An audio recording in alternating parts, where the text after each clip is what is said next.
morning, ladies and gentlemen, boys and girls, and welcome to today's magic show. Now, I've been working really hard to improve my magic this week, and I've had a few helpful tips from you about my disappearing act. I need to do it quicker. So I'm going to have another little go at it today. Right, I think I've got it this time. Oh, it's a bit noisy out there today. I think I better close this door so I can concentrate properly. Right, so, up it goes. Right, okay, this is the one. Abra, cadabra. Oh! Magic. Oh. Okay, maybe I need a little bit more practice still, but I know that your amazing instructions you're writing are going to really help me. Let's see what we need for today's lesson. You'll need your plan, your title and equipment list that you wrote yesterday, and a nice sharp pencil. But before we start writing, let's get our brains warmed up with a starter. Before our writing, let's get our brains and our bodies in gear with an active English warm-up. We're going to think about 3 different word types: adjectives, verbs, and nouns. Describing words, doing words, and names, places, things. But we're going to do it in a bit of an active way. I'm going to use my magic, hopefully, to make some words appear on the screen. And when you see a word, I want you to decide if it's an adjective, a verb, or a noun. And we're going to do it in an active way. What I've done is I've written each of the word types on a sheet of paper. Here's adjective, and I'm going to put them in different parts of the room. I'll put adjectives up there. There I've got verbs. I'll put verbs up here. And finally, I've got nouns. So maybe I'll put noun at the back of the room on the door. So, if for example, the word was sparkly, and you have, is that a verb? No, we don't. Sparkly, and it's not a noun. That's a describing word, it's an adjective. So I'll look around and I'll run sparkly, and I'll try and touch the adjective sign. Right, where's my magic wand? Are you ready? The first word is perform. Perform, what do you think? Well done if you ran to. Perform is a verb, that's a doing word, so we should have ran to the verb sign. The next one. Mysterious. Mysterious. What do you think? Well done if you ran to the adjective sign, because mysterious is a describing word, like the mysterious magician. Next one. Wand. I've got one here. What type of word is wand? Well done if you ran back and touched the noun. The wand is a thing. It is a noun. How about... Oh, whoops. My noun sign has fell down. There we go. How about, let's go for another one. Magnificent.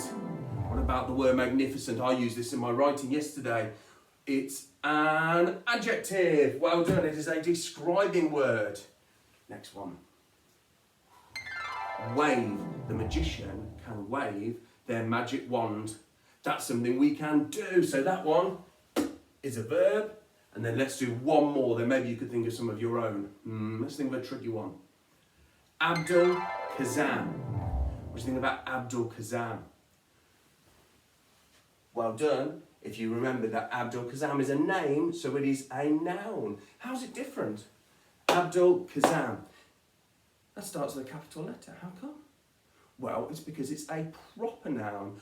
The wand is a common noun, but a proper noun, the name of a place, a person, maybe a day of the week, for example, is called a proper noun, and it starts with a capital letter. Now, I wonder, while you've got your word classes up, maybe before you get on to the writing activity, maybe you've got someone in your house that could challenge you to run to a few more of those words. Have fun. So, today's the day we're going to turn those plans into amazing instructions. We've ticked title and equipment list off our steps to success, but if you missed yesterday's lesson for any reason, no problem, you could very quickly go back and do those now. So I'm going to have my turn now and think about what else is on our steps to success for each of the different instructions. The first thing I need to do is look really closely at my plan and make sure I think of my sentence and say it out loud first before I try and write it to check that it makes sense. Okay, so I've got my fronted adverbial first, my verb is hide, my conjunction is but, and I'm going to try and use the adverb secretly as well. Right, let's put it in a sentence verbally. First, Hide the short string secretly in your hand, but don't show the audience. Yes, I'm happy with that. Let me try it once more with noisy punctuation. First, capital letter, a comma comes after my front of the verbial. Hide the short string secretly in your hand, but don't show the audience.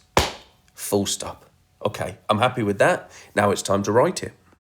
So I know from my steps to success that I need to start with a number, the number 1, and my front of the verbial was first. I put that comma after it as well. First, hide the short string. I'll keep saying it to myself.